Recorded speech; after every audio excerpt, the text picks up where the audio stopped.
Okay, so if I publish this part of the update, which I hope to do before I finish this project that I'm about to describe, keep this on the down low. I want this to be a surprise. The guys over at the Modern Maker podcast have recently announced their next challenge. Now, I participated a couple of years ago in their 2x4 challenge where I made a stool entirely out of 2x4s. I had to skip their last one, which was, I think it was a plywood challenge because I was just too busy. But this one is going to be the bent wood challenge. And it made me think of a project that I've had on my to-do list for quite some time.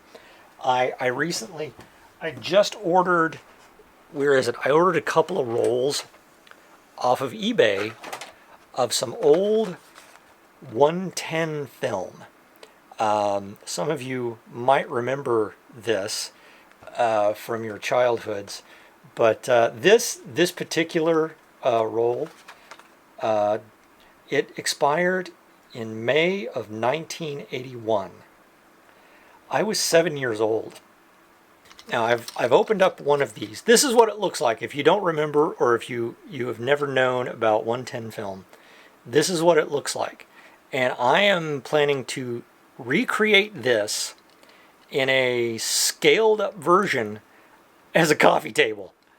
Now I'm going to start by taking some measurements off of this, and the way I'm going to do it, the way I'm doing it is I've dug out this extremely old flatbed scanner, and I'm laying it on here to get a completely flat image of it, and I'm going to take measurements of it off that. There are no drivers for this thing anymore. I had to download a trial version of a program called ViewScan, and it leaves a watermark on the image, but that's okay for my purposes. I'm just going to use it to trace off all the sides of this, and then turn this into a 3D model, and then and use some bent wood techniques to recreate this.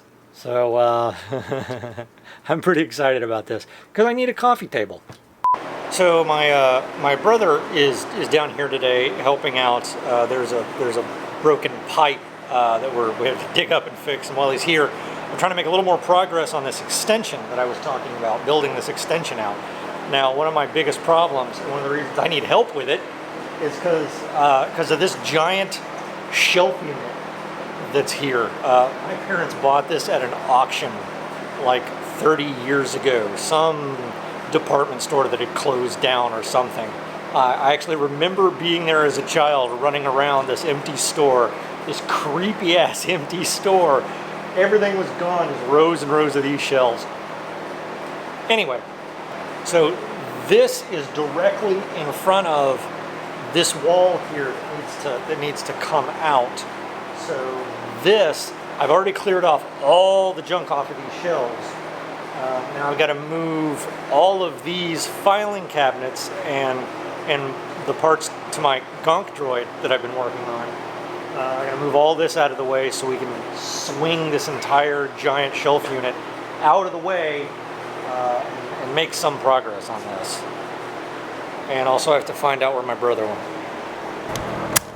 Also, it would have been like 35 plus years ago because I just remembered how old I am.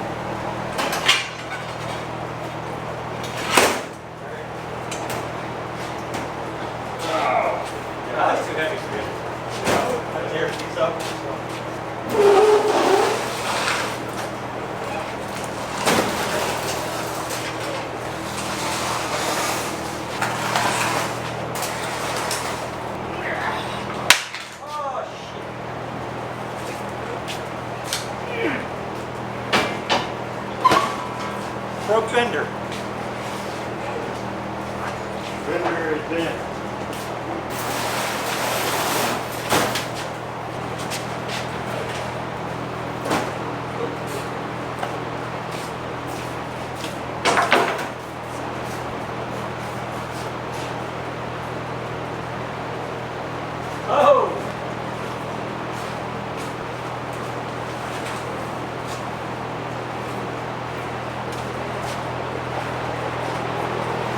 stole this off an old Twin Arrows billboard in Arizona. What? Years ago. The pictures I have of the billboard are of it just a few months before they took a chainsaw to it.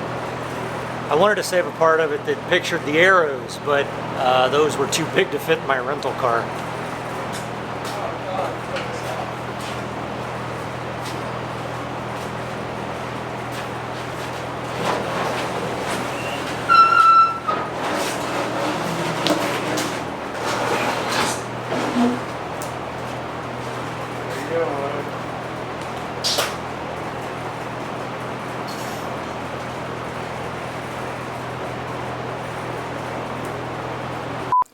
So not long ago, I got off the phone with the man himself, Jimmy DiResta, greatest guy ever. He really is. He's just as nice as he seems on all his podcast and videos and everything. I've traded a couple emails with him over the years, met him a couple of times at maker fairs, and I sent him an email, him and Paul Jackman actually, about some sponsorship questions, and they both answered back. Offered some great advice. Jimmy wrote me back and just said, "Here's my number. Give me a call." And he spent a good 20 minutes just talking to me, answering questions. So big thanks to him. And the reason I had some questions was I'm talking with a couple of companies, and I don't want to mention names because I don't know how it's going to work out, about possibly doing sponsored videos. And we'll see how that works out. And also that reminds me. That I contacted Rockler. They offered me some stuff for my 25,000 subscriber giveaway, which was about 2 years ago. And I contacted them again. I've been thinking about building a router table and asked if they wanted to collaborate on that. Told them I was going to make a video, and they said, "Sure, that sounds fantastic. Send us a list of what you want." So big thanks to Rockler. They sent me a router lift, and a dust collection attachment, fence, some other accessories, and a proper phenolic. Excuse me, I'm so choked up. They sent me a proper phenolic top to build this table out of, and I'm so excited. I'm planning to do a full cabinet with like a kick lift, like I did with my welding table. Hey, it works! I've been meaning to make a router table for a long time. You've probably noticed I've got like a makeshift one that goes up on this folding workmate, which is basically just a tabletop with a hole in it. Ow! I've wanted to do it for a long time, and I saw Michael Alm. If you don't know Michael Alm, great guy. I've hung out with him before, and super talented artist. I'm going to link to his channel down in the video description. You should check him out. He recently partnered with Rockler in the same way to build himself a router table. His looks way better than mine is going to. You should watch his, definitely. But I got kind of jealous, and it kind of kicked me in the butt to finally make a proper one. All right, I'm kind of freaking out right now because there's so much to do. If you'll notice behind me, you may recognize this material. This is the face for a reader board. There are two truck yard locations now. There's the old one in Dallas and the new one in the Colony. That's who I made that reader board menu for the cheesesteaks bar. Well, the manager of the old truck yard saw the sign for the new truck yard and said, "Hey, that's nice. I want one too."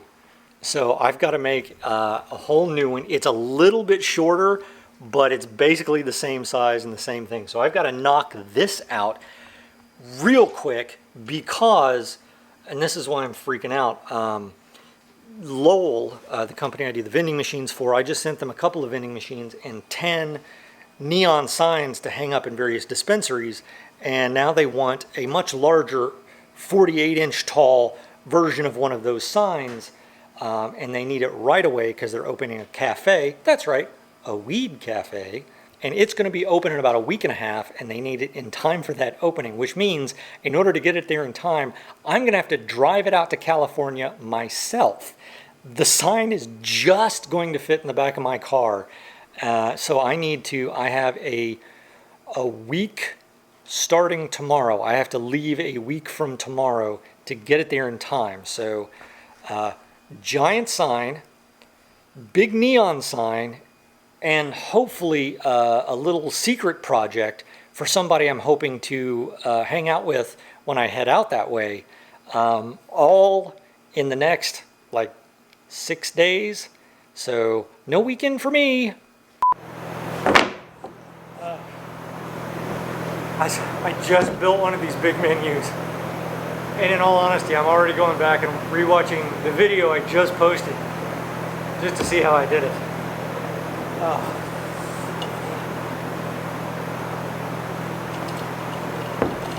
By the way, it's so hot in the shop today.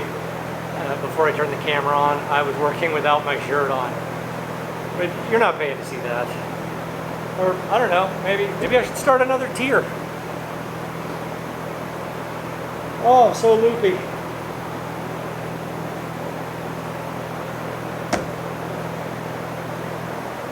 It's so hot.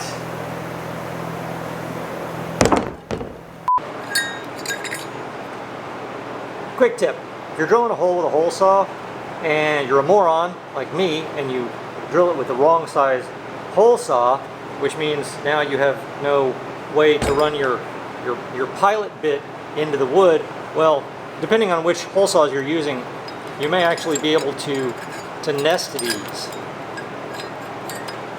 This was the wrong one that I used. I can actually screw it inside this one and then open the hole up.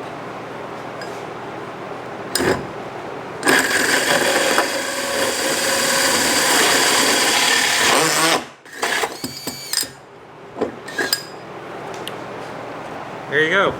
All I really did was just take off that much. This sign that I'm making to drive out to California, this is a scaled up version of some signs that I've done before for the same client. I'll put up a picture if I've got one there. It's got this, their mascot on it, which is this, this intricate bull graphic. And this is too detailed for me to do with any kind of paint masking. And I guess it could be done with screen printing, but I'm doing many different sizes of this, and I've actually not done screen printing before. And it would end up being a lot more expensive too. So my solution has been, what I do is, so that we can make this look nice and weathered, is I use steel. I rust up the steel real nice, and then this is printed on a clear vinyl with it's a matte laminate over it to give it a nice flat finish. And this is then adhered on top of the metal, and it looks pretty convincing.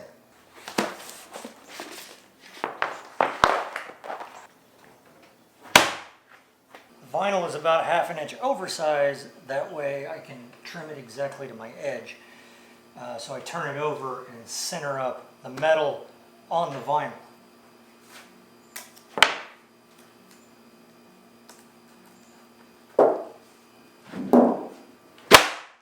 Now this is the nerve-wracking part, because once I get this stuck down, I cannot pull it up and reposition it. It sticks, so I can't screw this up. This is an $80 print because it's so large.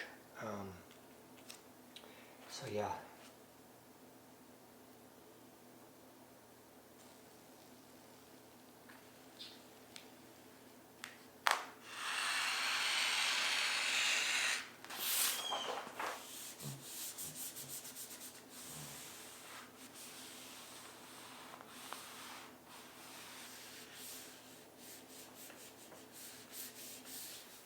I'm pretty sure this is the largest one of these I've ever done.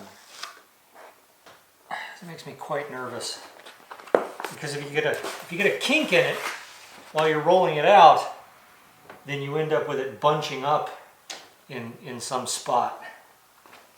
And I had that happen once before but it was only a small spot. It ended up looking okay. It just looked like, you know, the paint was messed up. The paint. I think I'm going to attempt this in thirds.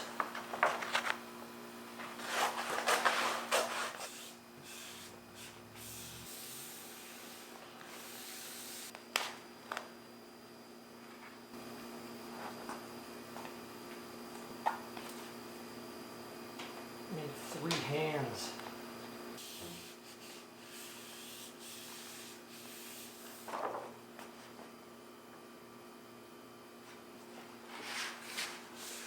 There we go.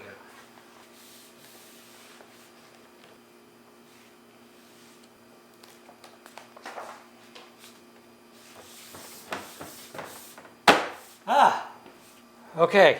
Now I take this plastic squeegee and I rub the whole thing down, get it adhered nicely. And I don't know how well you can tell on camera, but when I get it adhered really well, then that rust color really starts to come through.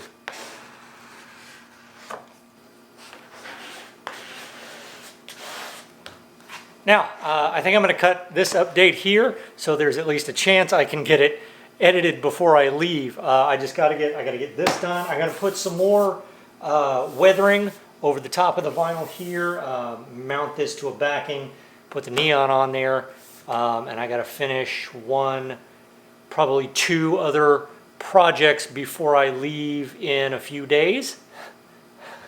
So watch me on Instagram. Stay tuned to Instagram. Watch right here for live updates from the road. I'm sure I will be posting a lot of pictures as I travel. So thank you guys again for your support, and I hope you enjoyed more of the behind the scenes, and I will see you soon.